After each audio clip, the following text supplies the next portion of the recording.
അപ്പോസ്തലനായ പൗലോസ് റോമർക്കെഴുതിയ ലേഖനം അധ്യായം 4. അങ്ങനെയെങ്കിൽ നമ്മുടെ പൂർവ്വപിതാവായ അബ്രഹാമിന്റെ അനുഭവത്തെപ്പറ്റി നമുക്കെന്ത് പറയാം? അബ്രഹാം നീതീകരിക്കപ്പെട്ടത് പ്രവൃത്തികളാലായിരുന്നെങ്കിൽ അദ്ദേഹത്തിന് പ്രശംസിക്കുവാൻ വകയുണ്ടായിരുന്നു. എന്നാൽ ദൈവസന്നിധിയിൽ അതിന് വകയില്ല. തിരുവെഴുത്ത് എന്തു പറയുന്നു? അബ്രഹാം ദൈവത്തിൽ വിശ്വസിച്ചു, അത് അദ്ദേഹത്തിന് നീതിയായി പരിഗണിക്കപ്പെട്ടു എന്ന് തന്നെ. പണിയെടുക്കുന്നവന് കൂലി ദാനമായിട്ടല്ല, അവകാശമായിട്ടാണ് പരിഗണിക്കുന്നത്. എന്നാൽ പാപിയെ നീതീകരിക്കുന്ന ദൈവത്തിൽ വിശ്വസിക്കുന്നവന് അവൻ കർമ്മങ്ങൾ ചെയ്യാത്തവനെങ്കിലും അവന്റെ വിശ്വാസം നീതിയായി പരിഗണിക്കപ്പെടുന്നു. കർമ്മങ്ങൾ പരിഗണിക്കാതെ ദൈവം നീതിമാനായി അംഗീകരിക്കുന്ന മനുഷ്യന്റെ അനുഗ്രഹീതാവസ്ഥയെപ്പറ്റി ദാവീദും ഇപ്രകാരം പറയുന്നു: ലംഘനം ക്ഷമിച്ചും പാപം മറച്ചും കിട്ടിയവർ അനുഗ്രഹീതർ.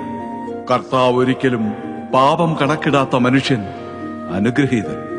അപ്പോൾ ഈ അനുഗ്രഹം പരിച്ഛേദനമേറ്റവർക്ക് മാത്രമോ, അതോ പരിച്ഛേദനം ഇല്ലാത്തവർക്കും കൂടിയുള്ളതോ? അബ്രഹാമിന്റെ വിശ്വാസം അദ്ദേഹത്തിന് നീതിയായി പരിഗണിക്കപ്പെട്ടു എന്നാണല്ലോ നാം പറയുന്നത്. ഏത് സാഹചര്യത്തിലാണ് അങ്ങനെ പരിഗണിക്കപ്പെട്ടത്? പരിച്ഛേദനം ഏറ്റതിന് ശേഷമോ അതിനു മുമ്പോ? ശേഷമല്ല, മുമ്പ് തന്നെ.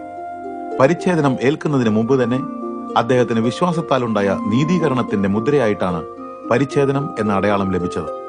പരിച്ഛേദനം ഏറ്റിട്ടില്ലാത്തവരെങ്കിലും വിശ്വാസത്താൽ നീതീകരിക്കപ്പെടുന്ന എല്ലാവർക്കും അദ്ദേഹം പിതാവായി തീരുക എന്നതായിരുന്നു അതിന്റെ ഉദ്ദേശം. പരിച്ഛേദനം ഏറ്റവർക്കും അദ്ദേഹം പിതാവാകുന്നു. അത് അവർ പരിച്ഛേദനം ഏറ്റതുകൊണ്ട് മാത്രമല്ല, നമ്മുടെ പിതാവായ അബ്രഹാമിന് പരിച്ഛേദനം ഏൽക്കുന്നതിന് മുമ്പുണ്ടായിരുന്ന വിശ്വാസത്തിന്റെ മാതൃക പിന്തുടരുന്നതുകൊണ്ടത്രേ.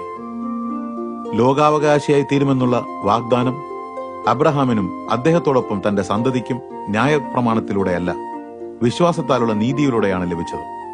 ന്യായപ്രമാണം പിന്തുടരുന്നവരാണ് അവകാശികളെങ്കിൽ വിശ്വാസം വിലയില്ലാത്തതും വാഗ്ദാനം വ്യർത്ഥവുമാണ്. എന്തെന്നാൽ ന്യായപ്രമാണം കോപത്തിന് കാരണമാകുന്നു. ന്യായപ്രമാണം ഇല്ലാത്തിടത്ത് ലംഘനവുമില്ല. അതുകൊണ്ട് വാഗ്ദാനം നൽകപ്പെടുന്നത് വിശ്വാസത്തിന്റെ അടിസ്ഥാനത്തിലാണ്. അങ്ങനെ വാഗ്ദാനം കൃപയാലുള്ളതെന്നും അബ്രഹാമിന്റെ സന്തതികൾക്കെല്ലാം ന്യായപ്രമാണമുള്ളവർക്ക് മാത്രമല്ല, അബ്രഹാമിന്റെ വിശ്വാസമുള്ളവർക്കും കൂടെ ഉറപ്പായി നൽകപ്പെട്ട അവകാശമാണെന്നും വരുന്നു. അദ്ദേഹം നമ്മുടെ എല്ലാവരുടെയും പിതാവാണ്. ഞാൻ നിന്നെ അനേകം ജനതകളുടെ പിതാവാക്കിയിരിക്കുന്നു എന്ന് എഴുതിയിരിക്കുന്നുവല്ലോ.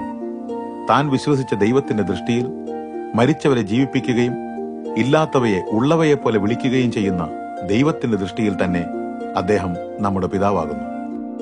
നിന്റെ സന്തതി ഇങ്ങനെയാകും എന്ന് തന്നോട് അരുളി ചെയ്തത് സകല ആശയ്ക്കും വിപരീതമായി ആശയോടെ അബ്രഹാം വിശ്വസിക്കുകയും അങ്ങനെ അനവധി ജനതകളുടെ പിതാവായി തീരുകയും ചെയ്തു.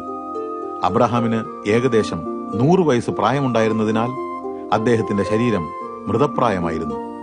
സാറായുടെ ഗർഭപാത്രവും നിർജീവമായിരുന്നു. എന്നിട്ടും അദ്ദേഹം വിശ്വാസത്തിൽ ക്ഷീണിച്ചില്ല. ദൈവത്തിന്റെ വാഗ്ദാനത്തെക്കുറിച്ച് അവിശ്വാസത്താൽ ചഞ്ചലപ്പെടാതെ ദൈവം വാഗ്ദാനം ചെയ്തത് നിവർത്തിപ്പാൻ ദൈവം ശക്തനാണെന്നുള്ള പൂർണ്ണ ബോധ്യത്തോടെ അദ്ദേഹം വിശ്വാസത്തിൽ ശക്തിപ്പെട്ടു, ദൈവത്തെ മഹത്വപ്പെടുത്തി. അങ്ങനെ അത് അദ്ദേഹത്തിന് നീതിയായി പരിഗണിക്കപ്പെട്ടു. നീതിയായി പരിഗണിക്കപ്പെട്ടു എന്ന വാക്കുകൾ അദ്ദേഹത്തിന് വേണ്ടി മാത്രമല്ല, നമുക്ക് വേണ്ടിയും കൂടെയാണ് എഴുതപ്പെട്ടിരിക്കുന്നത്.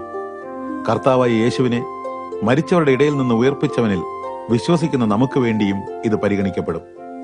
അവിടുന്ന് നമ്മുടെ പാപങ്ങൾ നിമിത്തം മരണത്തിന് ഏൽപ്പിക്കപ്പെടുകയും നമ്മുടെ നീതീകരണത്തിനായി ഉയർപ്പിക്കപ്പെടുകയും ചെയ്തുവല്ലോ.